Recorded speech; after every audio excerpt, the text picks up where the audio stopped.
Hello friend, welcome to my channel. আজ আমি তোমাদের সাথে শেয়ার করব চিড়ে ভাজা।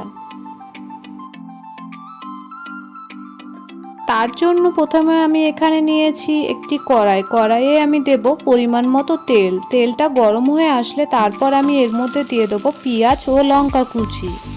তারপর আমি পেঁয়াজ ও লঙ্কাগুলো একটু নেড়ে চেড়ে নেব।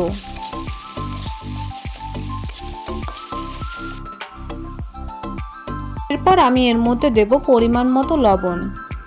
তারপর আমি আবারও একবার সব কিছু বেশ ভালো করে মিক্স করে নেব। তারপর আমি মিনিট দুয়েক মতো ভেজে নেব। তারপর পেঁয়াজগুলো ভাজা হয়ে গেলে এরপর আমি এর মধ্যে দিয়ে দেবো চিড়ে। চিড়ে আপনারা আপনাদের আশেপাশে প্রত্যেক দোকানেই পাবেন। তারপর আমি সব কিছু বেশ ভালো করে একবার মিক্স করে নেব। আর চিড়েগুলো কড়াইয়ে দেওয়ার পর গ্যাসটা একটু কমিয়ে দেবে, না হলে পুড়ে যেতে পারে। আর চিড়েগুলো ভাজার সময় বারবার করে কিন্তু নাড়তে হবে। এইদিকে আমার চিড়েটা অনেকটাই ভাজা হয়ে গেছে। তারপর আমি এর মধ্যে দিয়ে দেবো চানাচুর। তারপর আমি সব কিছু বেশ ভালো করে একবার মিক্স করে নেব। পরে এই চিড়েগুলো আমি 2 মিনিট মতো ভেজে নেব।